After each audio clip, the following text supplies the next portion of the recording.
The ISA explained why you're probably using it wrong. Right, here's a number that might sting a little. The average cash ISA in this country is earning you roughly 4% right now.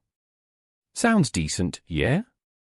But once you account for inflation, you're basically watching your money lose its purchasing power in slow motion.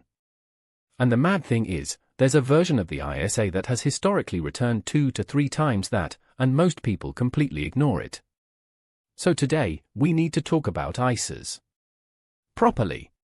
Because I reckon about 80% of you watching this are either not using one at all, or you're using the wrong type, or you've got one but you're making a mistake with it that's genuinely costing you thousands over the long run.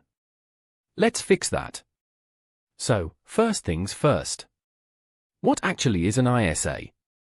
ISA stands for Individual Savings Account, and it is genuinely one of the best tax breaks available to normal, everyday people in the UK. The basic idea is dead simple. The government says, here you go, you can save or invest up to £20,000 every single tax year, and any interest, dividends, or growth you earn inside this wrapper. Tax-free. You don't pay income tax on it. You don't pay capital gains tax on it. You don't even have to declare it on your tax return. It just grows. And HMRC doesn't touch it. £20,000 a year, every year. Tax-free. That is a genuinely brilliant deal. And the tax year runs from the 6th of April to the 5th of April, which is very British and very confusing, but there we are. Now here's where people start going wrong, and it's the first big mistake I see constantly. Mistake number 1, thinking there's only one type of ISA. There are actually 4 main types, and they do very different things. Let me walk you through them quickly. First, you've got the cash ISA . This is the one your mum probably told you about. It works like a normal savings account. You put money in, you earn interest, except that interest is completely tax-free. Now, for most basic rate taxpayers, you've already got a £1,000 personal savings allowance outside of an ISA anyway, so a cash ISA might not save you much tax right now if your savings are modest. But, and this is important, if you're a higher rate taxpayer, your personal savings allowance drops to just £500. And if you're an additional rate taxpayer, it's 0. So for higher earners especially, cash ISAs suddenly become very useful indeed. Second type, the stocks and shares ISA . This is the big one. This is where you can invest your money into funds, shares, bonds, investment trusts, all within that tax-free wrapper. No capital gains tax when your investments go up. No tax on dividends. Nothing. And historically, over the long term, and I'm talking 10 years plus, the stock market has returned somewhere around 8 to 10% per year on average. Now that's not guaranteed, and there will absolutely be years where it drops, but over time, the difference between leaving your money in cash versus investing it is enormous. Let me put a number on it. If you put £10,000 into a cash ISA earning 4%, in 20 years you'd have about £21,900. Not bad. But if you put that same £10,000 into a stocks and shares ISA earning an average of 8%, you'd have about £46,600. More than double. From the same starting amount. That is the cost of using the wrong ISA for long-term money. And I think when people actually see that gap, it's a bit of a wake-up call.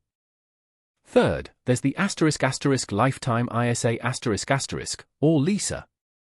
This one specifically designed for people aged 18 to 39, and it's brilliant if you're saving for your first home or for retirement. You can put in up to £4,000 a year, which counts towards your overall £20,000 ISA allowance, by the way, and the government tops it up by 25%. So you put in £4,000, the government adds another £1,000. Free money. Genuinely free money. The catch? You can only use it to buy your first home, up to a property value of £450,000, or you have to wait until you're 60 to access it penalty-free. If you withdraw for any other reason, you get hit with a 25% withdrawal penalty, which actually means you lose more than the bonus. So it's not flexible, but for the right person, it's absolutely fantastic. And fourth, you've got the *** Innovative Finance ISA ***, which lets you hold peer-to-peer lending investments tax-free. Honestly, this one's pretty niche, and for most people it's not worth the additional risk. I'm mentioning it for completeness, but I wouldn't lose sleep over it. Now, you can split your £20,000 allowance across these different types in any combination you want within a single tax year. So you could put $10,000 in a stocks and shares ISA, $4,000 in a LISA, and $6,000 in a cash ISA, and you've used your full allowance. The only rule is you can only pay into one of each type per tax year.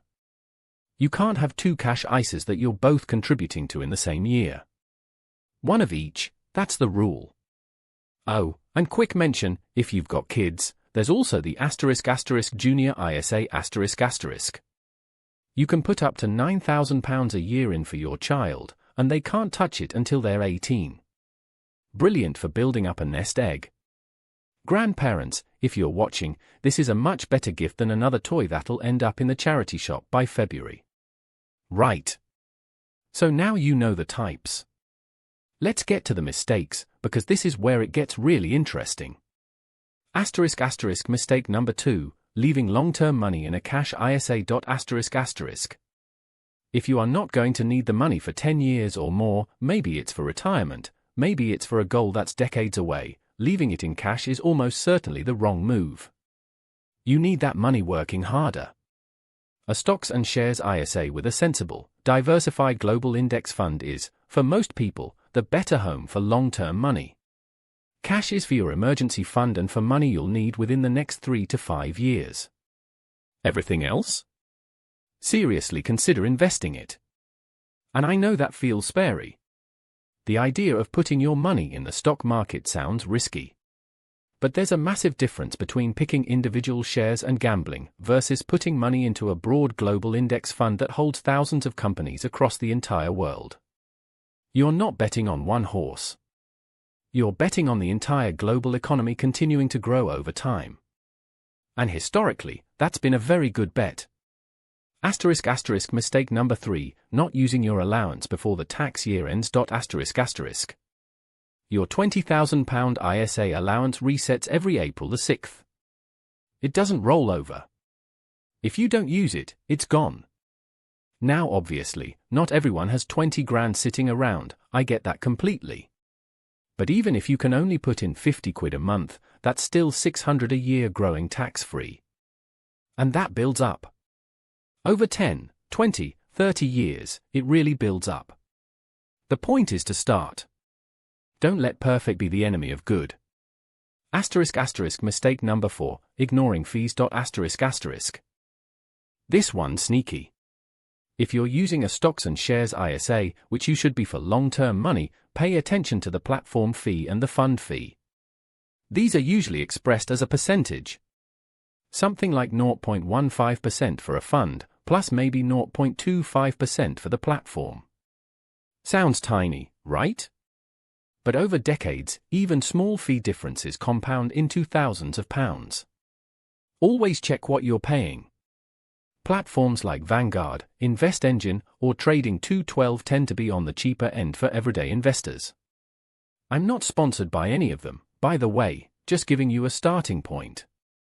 ***, mistake number 5, withdrawing and not realizing you've lost the allowance. ***. Now, some ISAs are flexible and some aren't. With a flexible ISA, if you take money out, you can put it back in during the same tax year without it counting towards your allowance again. But with a non-flexible ISA, if you withdraw £5,000, that 5 grand of allowance is gone. You can't recontribute it. So before you take money out, check whether your ISA is flexible. It matters more than you think. ***, mistake number 6, not having a LISA when you're eligible. ***. If you're between 18 and 39 and you're saving for your first home or thinking about long-term retirement savings, you are leaving free money on the table by not having a lifetime ISA. Even if you can only put in 100 quid a month, that's £1,200 a year with a £300 bonus from the government. Over several years, that adds up to thousands in free cash. There's literally no catch as long as you're using it for its intended purpose. So let me give you a quick action plan. Think of it as your ISA checklist. Asterisk asterisk 1. Asterisk asterisk if you don't have an ISA at all, open one this week. A cash ISA if you just want somewhere safe for short-term savings. A stocks and shares ISA if you've got a longer time horizon. Asterisk asterisk 2. Asterisk asterisk if you're under 40 and saving for your first home, get a LISA open immediately. Even if you just put in £1 to activate it. Asterisk asterisk 3. Asterisk asterisk if you've had a cash ISA for years with money you're not going to touch for a decade or more, seriously look into transferring it to a stocks and shares ISA. You can do this without losing your ISA wrapper, just make sure you do a formal transfer through the new provider rather than withdrawing and redepositing, or you'll lose that previous year's allowance. Asterisk asterisk 4. Asterisk asterisk check your fees. If you're investing, make sure you're not overpaying for the platform or the funds. Asterisk asterisk 5. Asterisk asterisk set up a regular monthly contribution, even a small one, and just let it tick away. Consistency beats timing. Every single time. Look, the ISA is one of the most powerful financial tools available to anyone in this country, and the fact that it's free to use and available to basically every UK adult makes it even more remarkable. But it only works if you actually use it properly. Don't just let your money sit there losing to inflation. Don't ignore free government bonuses. Don't let another tax year slip by without putting something, anything, into that wrapper. Right, that's it for today. If this helped you, smash that subscribe button. We do videos like this every single week, breaking down UK personal finance in a way that actually makes sense. Drop a comment below and tell me, are you Team Cash ISA or Team Stocks and Shares? I genuinely want to know. And if you want to understand exactly how to pick your first index fund for a Stocks and Shares ISA, I've done a full video on that, it's linked right here. Go watch it next. I'll see you in the next one. Take care of your money, and it'll take care of you.